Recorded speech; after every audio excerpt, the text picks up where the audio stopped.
Tonight, new U.S. charges for an alleged Canadian drug lord protected by a cartel in Mexico.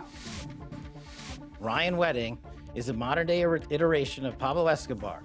Plus the other Canadians accused, including a lawyer. Facing a backlog of patients, Alberta plans to unleash a private option. Are we comfortable as a country with the fact that we have two parallel streets? And Britain tackles the mayhem of getting sports and concert tickets. The reality is that laws like this have no teeth whatsoever. Is there a glimmer of hope for frustrated Canadians? From CBC News, this is The National with Chief Correspondent Adrian Arsenault. Thanks for joining us. U.S. authorities have laid more charges and upped the reward for one of their most wanted fugitives, alleged Canadian drug lord Ryan Wedding, this time connecting him to the murder of a federal witness. Unveiling a new indictment, the U.S. Attorney General said Wedding controls one of the most prolific and violent drug trafficking organizations in the world, one that dominates the cocaine trade in Canada. A long way from the 2002 Salt Lake City Olympics, where he snowboarded for Canada. So we'll get to the many Canadians mentioned in that indictment in a moment. But first, Sarah Levitt gives us the latest allegations against Wedding himself. The net around the Canadian fugitive is tightening. Ryan Wedding is a modern-day iteration of Pablo Escobar. United States officials want Ryan Wedding to know he will not evade justice. He is responsible for engineering a narco-trafficking and narco-terrorism program that we have not seen in a long time. Ryan Wedding to the line. A former Olympic snowboarder turned alleged drug kingpin, Wedding is at the center of a sprawling FBI investigation called Operation Giant Slalom. Now he faces new charges alongside 12 alleged associates, murder, witness tampering, intimidation, and more. And make sure these animals are brought to justice. All accused of playing a role in the killing of a key witness in the FBI's case against Wedding. Radio-Canada sources say the victim is Jonathan Acevedo Garcia, killed in January in a restaurant in Medellin, Colombia. Wedding placed a bounty on the victim's head in the erroneous belief that the victim's death would result in the dismissal of criminal charges against him. Among those arrested, 7 were made with RCMP assistance in Ontario, Quebec, and Alberta. They include Wedding's Toronto area defense lawyer Deepak Paradkar, on whose advice Wedding allegedly ordered the killing. When you have lawyers who are assisting international drug trafficking players on how to evade law enforcement and to murder witnesses, we can't have that stand. Wedding represented Canada at the 2002 Salt Lake City Winter Olympics, but later he took up a different career. In 2009, he was convicted on a charge of conspiracy to distribute cocaine and sentenced to 4 years. In October 2024, the FBI charged Wedding for allegedly running an international drug ring and for the murder of 4 individuals in Ontario. 2 of them a case of mistaken identity, according to police. Wedding abandoned an Olympic-level athletic path for depraved violence and cocaine trafficking. Now the State Department is increasing the reward for any information leading to Wedding's arrest from $10 million to $15 million. So, Sarah, the RCMP commissioner was down in Washington. Can we talk about the Mounties' role in all this? Yeah, so the RCMP says it's an important partner in this investigation, things like executing the arrests on Tuesday, but it really is the FBI taking the lead here. Under U.S. law, Weddings allegedly engaged in what's called an ongoing criminal enterprise. As for those 7 Canadians arrested, they'll undergo an extradition process before being tried in the U.S. All right, that is Sarah Levitt in Montreal. Now, Ryan Wedding is still at large, but most of his alleged associates on this side of the border are in custody. Jamie Strachan has that part of the story. As Washington unveiled new allegations of Ryan Wedding's vast criminal reach, details of his alleged Canadian associates are coming into focus, including his Toronto area lawyer accused of counseling him to kill. His lawyer advised them to kill this witness. His lawyer told him if you kill this witness, the case would be dismissed. Deepak Paradkar, widely known as the cocaine lawyer, was taken into custody earlier this week, one of 7 Canadians allegedly linked to Wedding's sprawling criminal enterprise. Many in the GTA's tight-knit criminal defense community knew him well. It's very surreal having somebody facing these allegations. Identifying information about the witness and his wife was posted on this Canadian website, The Dirty News, operated by a 31-year-old Mississauga, Ontario man also arrested. The website now seized. This so-called news outlet, The Dirty News, was paid by a co-defendant to post a photograph of the victim, witness, and his wife online so that he could be hunted down and killed. Atna Onha, a.k.a. Tupac, a 40-year-old man from Laval, Quebec, has been charged in connection with the murder of that witness, who was shot in the head 5 times at a restaurant in Colombia. No single agency or nation can combat transnational organized crime alone. The RCMP worked closely with the FBI in the investigation and arrest of the Canadian suspects. Some were arrested in the province of Ontario, Quebec, Alberta, and we're still looking for one more individual.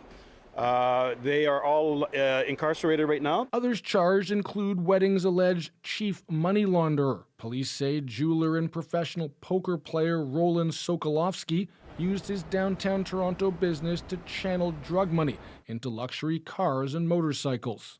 While Wedding remains at large, those arrested face extradition to the United States to face criminal charges. Jamie Strachan, CBC News, Toronto. Months after being placed under a rarely used terrorism peace bond, a P.E.I. man has been arrested on terrorism charges. These are the first ever terrorism charges to be laid in Atlantic Canada.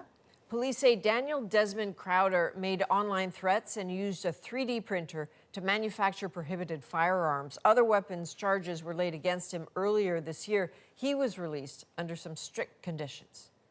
And we have breaking news now from Washington. Donald Trump has signed the bill that will force the release of government files on child sex trafficker Jeffrey Epstein.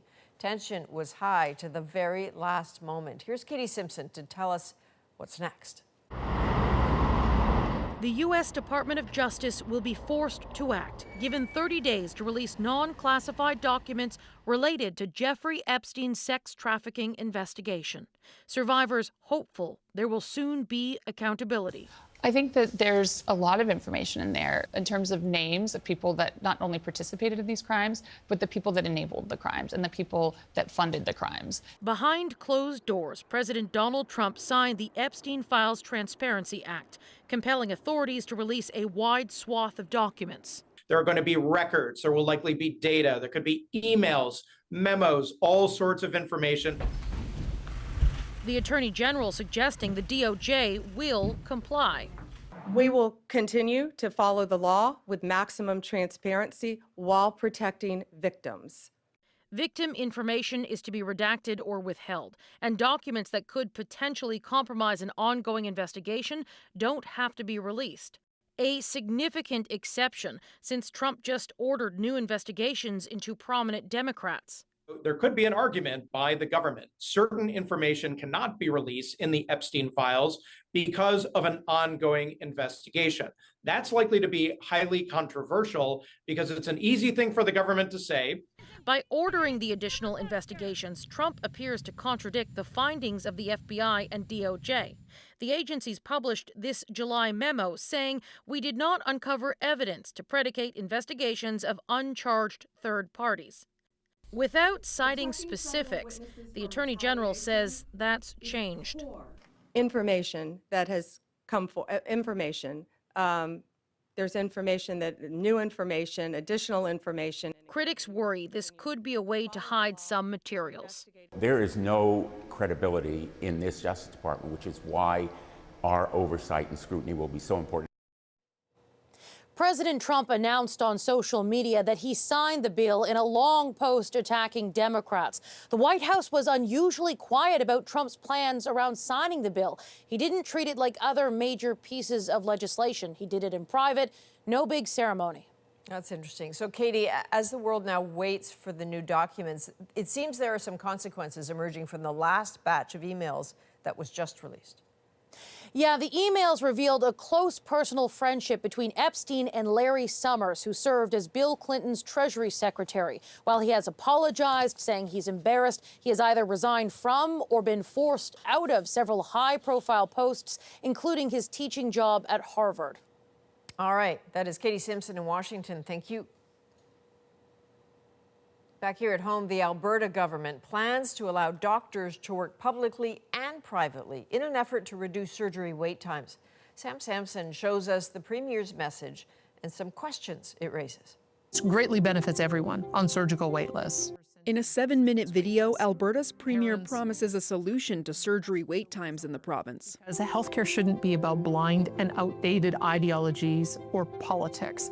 Danielle Smith says surgeons should be able to do both public and private work. That doctor could also perform an additional 200 or 300 more surgeries for patients who can afford to pay for the cost themselves. I think people are actually overworked right now, and burnout feels like it's at an all-time high. So I don't know how much capacity there is to add on extra work. There's surgery day. Paul Ryan was one of 80,000 Albertans on the list for an elective surgery. The 46-year-old waited 2.5 years for his hip replacement, and he says he would have paid to get it sooner.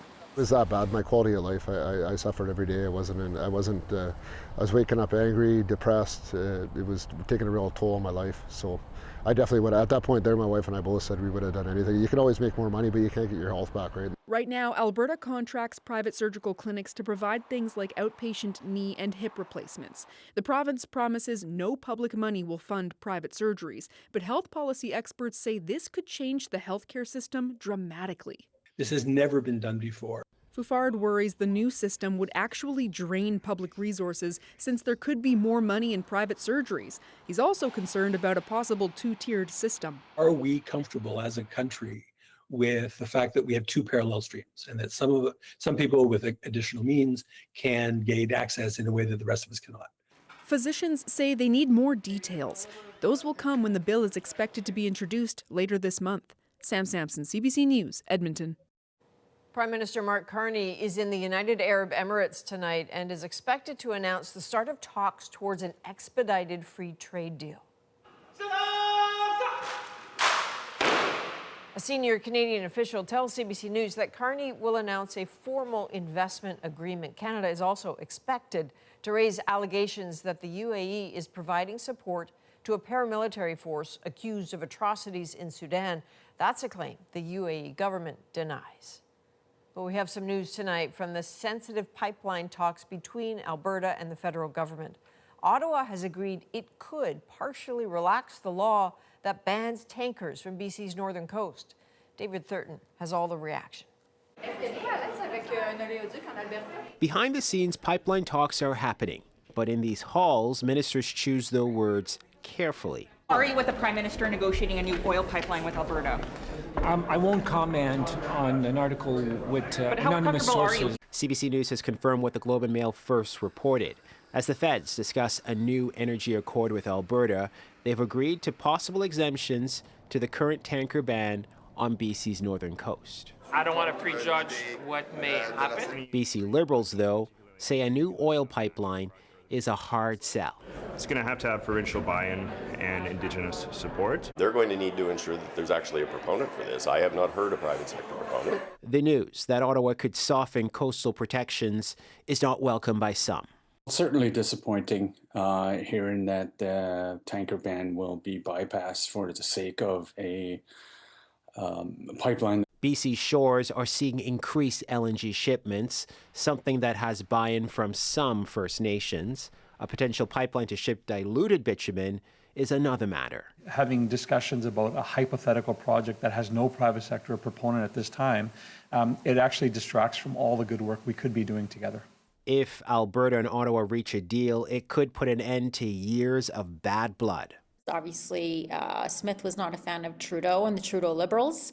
Probably the same could be said in reverse. Mending that rift, though, could strain alliances that keep the Liberal minority government intact.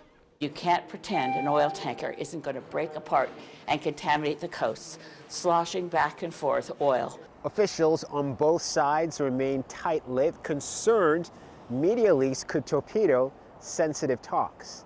But the Alberta Premier's office confirms that they're in the final stages of negotiations. David Thurton, CBC News, Ottawa. To Western Ukraine now, where Russian strikes hit apartment buildings, killing at least 25 people, including children.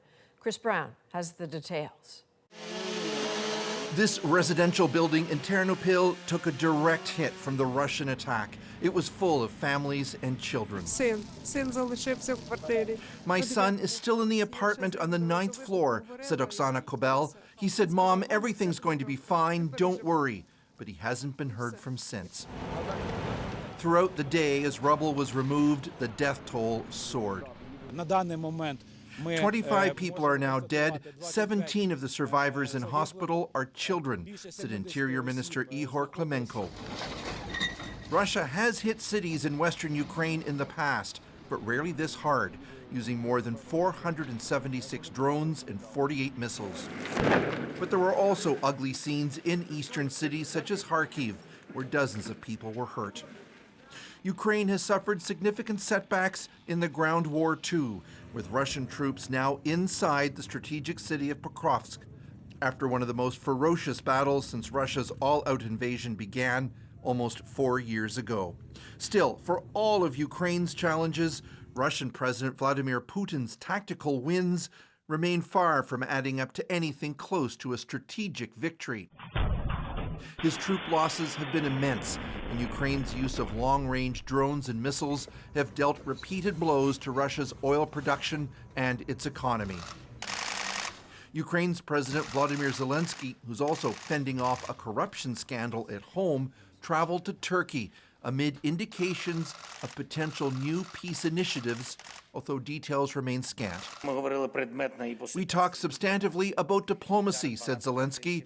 Russia must understand there can be no reward for waging war and committing killings. So far, Putin's terms for peace include Ukraine giving up territory that Russia hasn't been able to conquer, something Ukraine says it will never do. Chris Brown, CBC News, London. And Britain's defense secretary says a Russian spy ship known as a Yantar pointed lasers at UK military pilots that were tracking it. We know what you're doing, and if the Yantar travels south this week, we are ready. He says it is the second time this year the Russian ship has entered UK waters. The Russian embassy in London says the actions are not aimed at undermining Britain's security. And Israel launched more airstrikes on southern Lebanon, claiming to target sites used by Hezbollah militants. This comes after Tuesday's strike on a Palestinian refugee camp that killed 13 people. Israeli strikes in Gaza also killed at least 25 people, according to health officials there. Israel says they were in response to Hamas attacks. Ceasefires are in place for both Gaza and Lebanon. Well, proposed new legislation in Britain would outlaw the resale of tickets for more than face value. $5,000 for nosebleeds? Are you kidding me? Why many say Canada should follow suit. Next. Plus, her identity was kept shielded for years as she testified against former Headley singer Jacob Hoggard.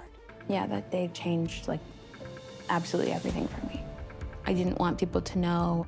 Why she's going public to tell her story in a new documentary. And later, researchers are fascinated by this video from British Columbia.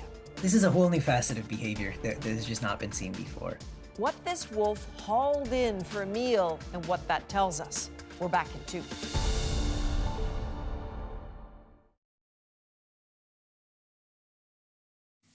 $1.3 million, and congratulations to your bidder, Marie Helen, 1.3. So that is remarkable. A painting by Sir Winston Churchill sold in Toronto today, part of Hudson's Bay liquidation of its archives. Marrakesh was painted by the British Prime Minister in 1935. An estimated auction price of about $600,000 was expected. In the end, it went for $1.3 million. Well, the British government says fans are being unfairly priced out of concerts and sporting events, and it will ban ticket resales above face value. Nisha Patel now with why the move is getting some mixed reviews. Welcome to the Eras Tour. From blockbuster music concerts to historic sporting events, soaring ticket prices are frustrating fans. This feels like it should be illegal because $5,000 for nosebleeds? Are you kidding me? But in the UK, it could soon be illegal. The British government is cracking down on ticket resellers. Proposed new laws would ban the resale of a ticket for any price above its face value. Hopefully, this will prevent those touts from being able to do that and ensure that there's a fair playing field for fans who want tickets. Ticket platform StubHub criticized the move, claiming it would just fuel black markets. The reality is that laws like this have no teeth whatsoever. The government uses it for theater. Canadian music industry expert Eric Alper agrees rules like these are tough to enforce. When demand is high and supply is low, he suggests steep prices are unavoidable. Maybe we all have to start realizing that not everybody is going to get to see the show that they want to go see. But musicians hope the changes will get tickets to genuine fans first. Coldplay's manager calling it a game changer. Ed Sheeran's manager saying it was long overdue. Competition experts argue regulations should go even further. With firms like Ticketmaster, who we know is the most dominant reseller and also kind of has vertical integration in that market, it's been really hard for artists to resist their pricing strategies. In Canada, there have been growing calls for lawmakers to take action. The UK tends to be ballsier from a competition standpoint. In Canada, I'm not sure if it's that we're polite sometimes or just have an aversion to any kind of market intervention. Quebec does have a rule capping the price of ticket resales, but it does have some loopholes. Ontario has been considering legislation, but hasn't made any concrete changes just yet. Nisha Patel, CBC News, Toronto. For the first time, the woman sexually assaulted by former Headley frontman Jacob Hoggard is publicly revealing her identity. It's reclaiming my story. It's my story to tell now. The new documentary and the calls to change how complainants are treated. Plus, behind the scenes of Canada's ER crisis. How long have you been feeling like this? About 10 days. A marketplace investigation looks at the problems and the potential solutions. It does mean that we've been able to bring some of those wait times down. And a game in a Jerusalem park offers a tiny sliver of hope. I still believe that human beings are human beings. In a region divided by hatred and war, why this group still plays frisbee together. The National breaks down the stories shaping our world. Next.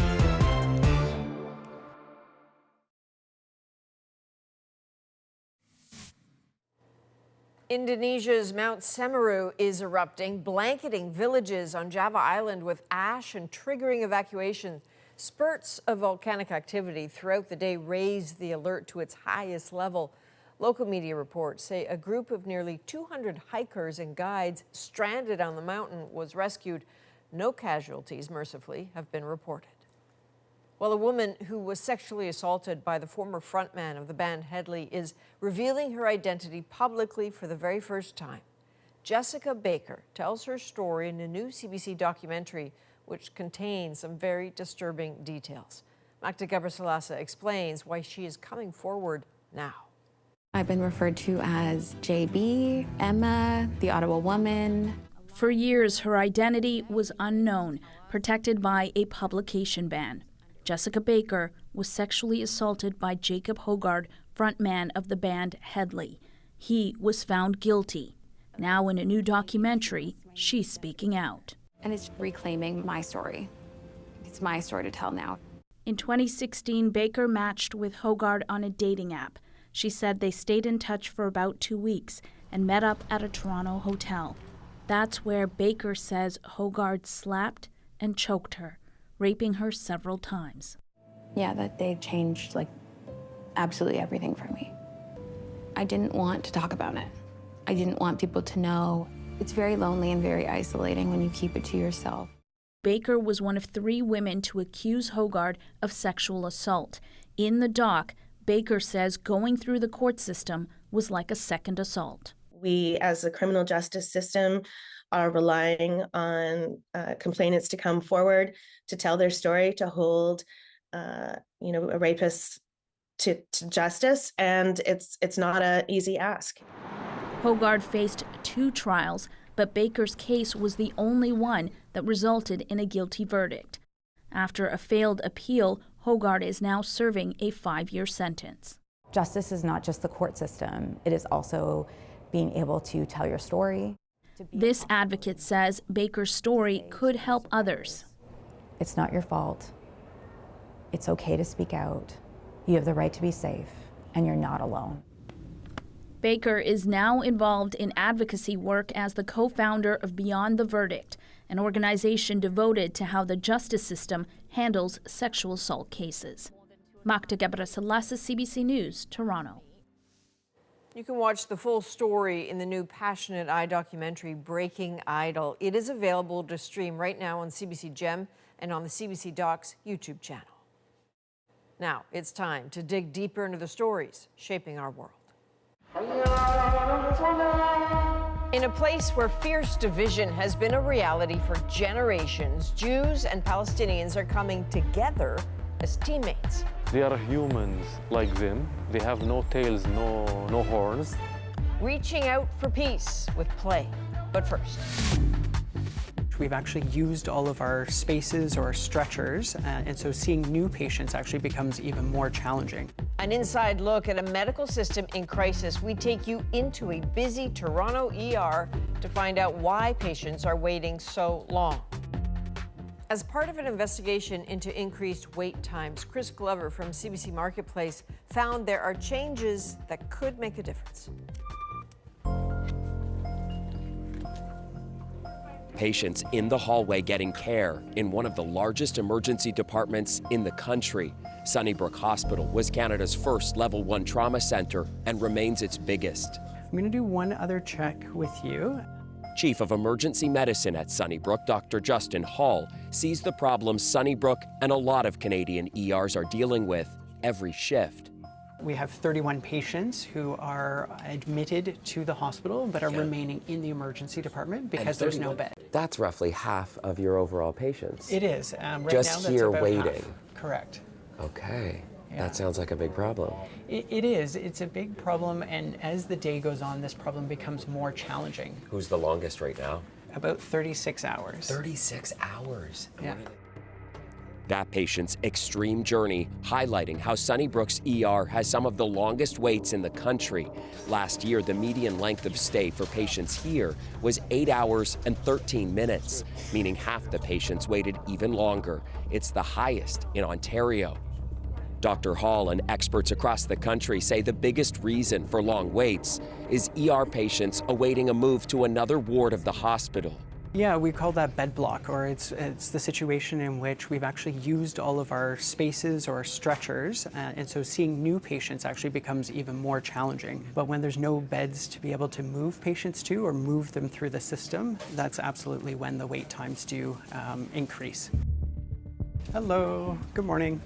My name's Justin. I'm one of the emergency physicians. Nice to meet you. He starts each shift attempting to clear the backlog of overnight patients. He has had blood work done via medical directive, which shows a normal CBC, normal creatinine, normal electrolytes. Like other ERs across the country, Sunnybrook is now turning to technology to try to treat patients faster. That tech help on display as Dr. Hall meets John Thompson, struggling with shortness of breath.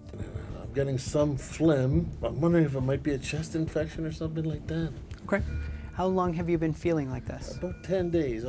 As Dr. Hall listens to the patient, an app using artificial intelligence is listening from his pocket. So I was able to really focus on this patient, but in the background, this was listening to us. And so it organizes the information to tell me a little bit about why he was here. It summarizes that quite well. It gives me his, as he described, his past medical history now. Does it even do the treatment and your suggestion? So it will. So it puts that together, what I thought the condition was and how we were going to treat it and follow up with him. Dr. Hall now waits for a follow-up on Thompson from specialists in another department of the hospital. So John doesn't get to go home? No, so John's going to stay. He's got a few things going on. I'm concerned about his breathing. Now essentially he's a blocked patient. He will be.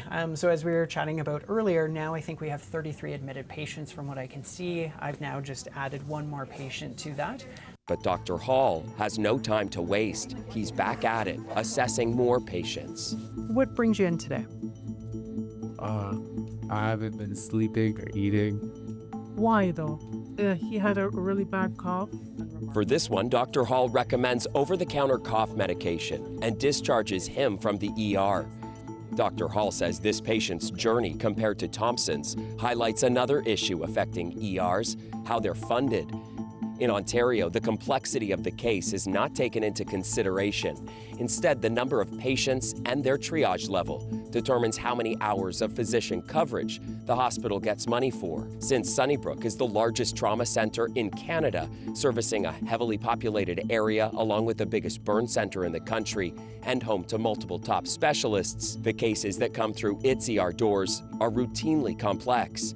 Take this example. Both patients were assessed at level 3, meaning the triage nurse noted they needed urgent care. Thompson, though, required a number of exams, tests, x-rays, and doctors from multiple hospital departments, while the other patient needed very little. 2 patients who mean the same level of funding. Both need attention, but the time that it might take for both of these things can be quite different. And the cognitive workload as well is quite different. As chief, Dr. Hall is responsible for staffing the emergency department. His solution, using donations from private hospital funders to add another doctor to the rotation. What that's allowed us to do is now to have another extra emerge doc on at nights. This means that we always have at least 2 physicians, if not more, overnight hours. And it does mean that we've been able to bring some of those wait times down. What does it say to you that one of the solutions here at Sunnybrook has been to use private donor dollars to bring in those reinforcements and those extra doctors that you say are critical instead of provincial public money? It's really a challenging one that way. The move has brought down the time ER patients wait to see a doctor by about 30 minutes. But not only is it private money, it's temporary.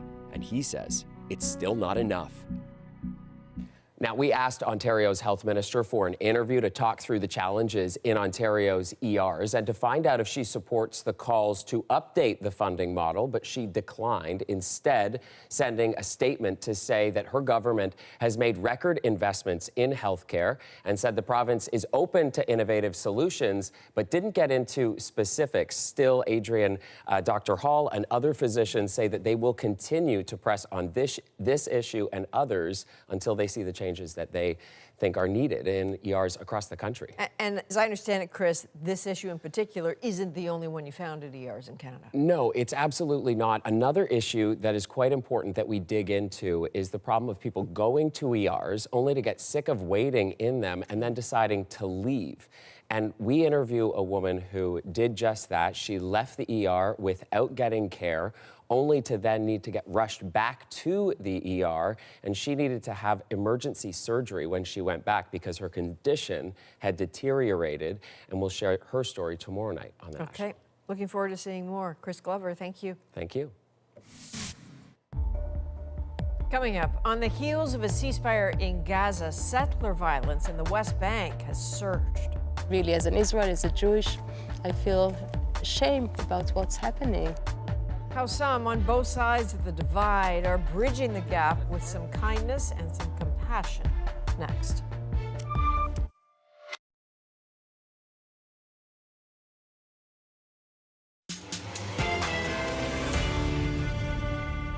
Divided by war and generational strife, living side by side seems almost unimaginable. Overall, the public went to the extremes after October 7th. But in one of the world's most divided places, a game of frisbee is offering a small step towards unity. Every time I see here people from the 2 sides, for me, that's success. From Jerusalem now, Sasha Petrusik with what Jewish and Palestinian coexistence looks like after so much conflict.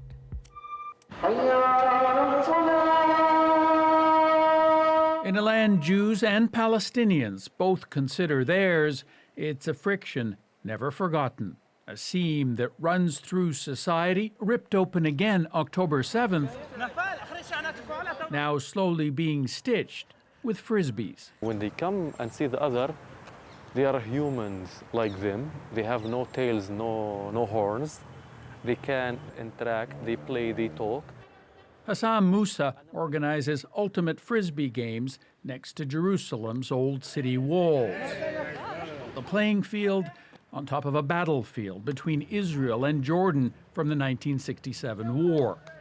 These Palestinians and Jews are teammates. Overall, the public went to the extremes after October 7th. I mean...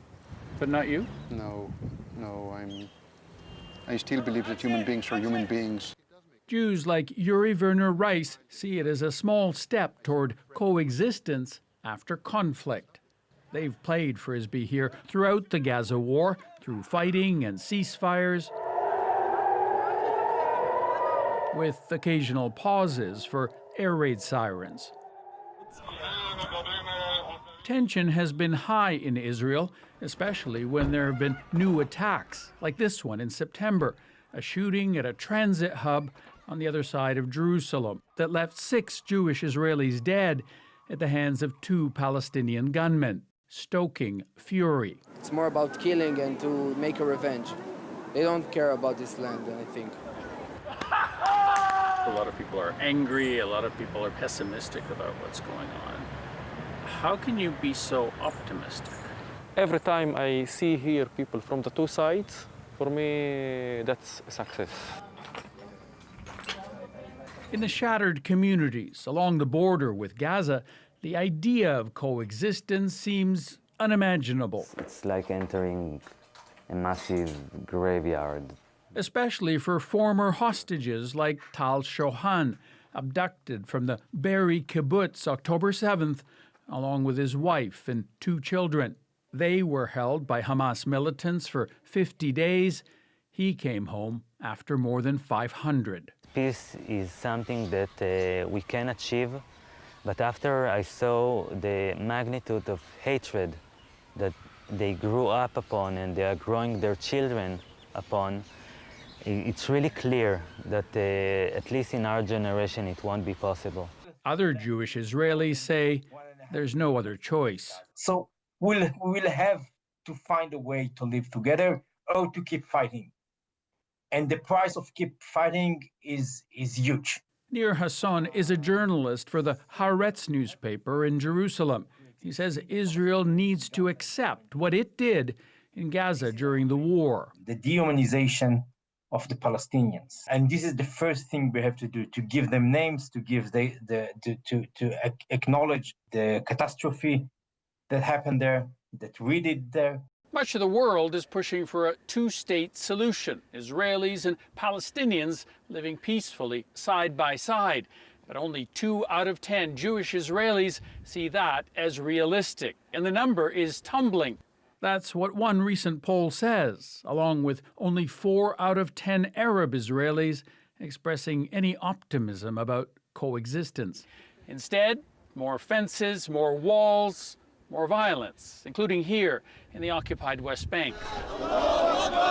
Since the start of the Gaza war, close to 1,000 Palestinians have been killed by Israeli soldiers or settlers in the West Bank, according to the UN, which says settler attacks are skyrocketing. And more than 150 settler attacks disrupted October's crucial olive harvest, in some cases destroying entire orchards.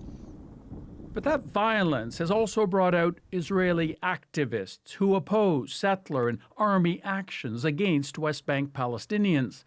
They come to help pick olives and to take a stand. Unless you do something, you can take the blame on yourself, exactly like the people that have been doing the awful things. They bring welcome support for Palestinians like Khaled Muammar. تبعات بياض لو تدور كلهم يهوديين يعني سبليم يترمي عربيم على الكهب شيل عربيم. He's had his own trouble with settlers suddenly moving in next door. شيء كل دبر نجدها متنخل شباه لكحت أدماء شلي أنا لا يخل حياتي لما هو لكح لي أدماء شلي بكوه إخني يخل حيات بدبر كذي. When you interviewed Khaled, I felt I'm ashamed. I felt that really as an Israeli, as a Jewish, I feel shame about what's happening. Yael Moav comes to help Muammar regularly. They talk politics and the state of his olives, how much oil they'll produce. They get along nicely, but hold little hope that their two peoples will. שכל ערבי ישר לראות, ישר את זה, ישר את זה נהיה בלגן. וلا קודם הישראלים והערבים כמעט היה ממש חיבור יותר קשר יותר מדי. As for international support for the two-state solution, does it change the big picture? I don't think so. Some of my friends say that they deeply believed in the two-state solution, now they don't believe. So some people believe in one-state solution, and most people from both sides, well, I'll talk about my side, just hope that the other side will disappear. the very opposite of coexistence, even as a small minority go against the prevailing winds. The Adult League Sasha introduced us to isn't the only one bringing Jews and Palestinians together through sport. Something called Ultimate Peace is a children's league running frisbee programs in the West Bank and Israel. They claim to engage about 500 young people from more than 20 communities. Well, for some children of the Gaza war, playing games is just not possible. That's because Gaza has the largest number of child amputees in the world. I recently traveled to Egypt, where a Canadian company, NGO, held a pop-up clinic offering Gazan amputees 3D printed prosthetics.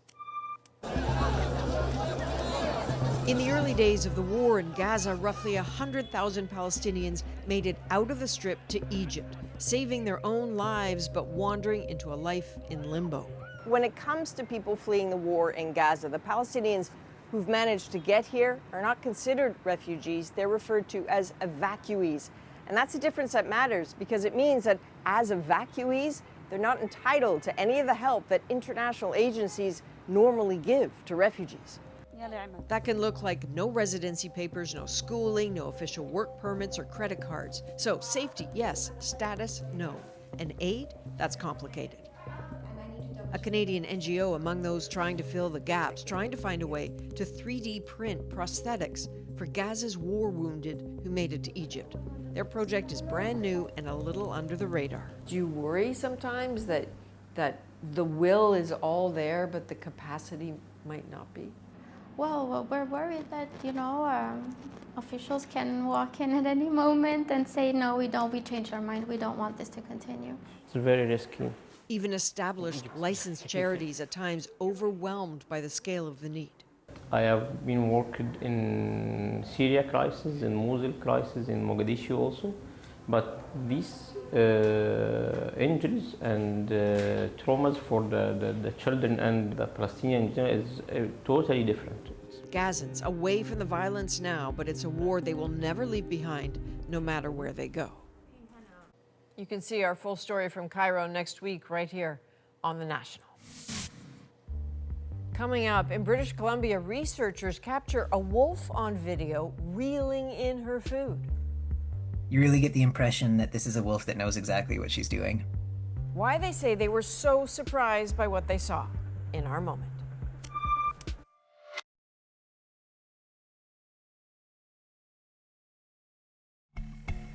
What you are looking at is a wolf doing something no one has ever seen a wolf do before, pulling a crab trap out of the sea by its line to get a taste of the bait inside in the Heiltsuk First Nation in BC.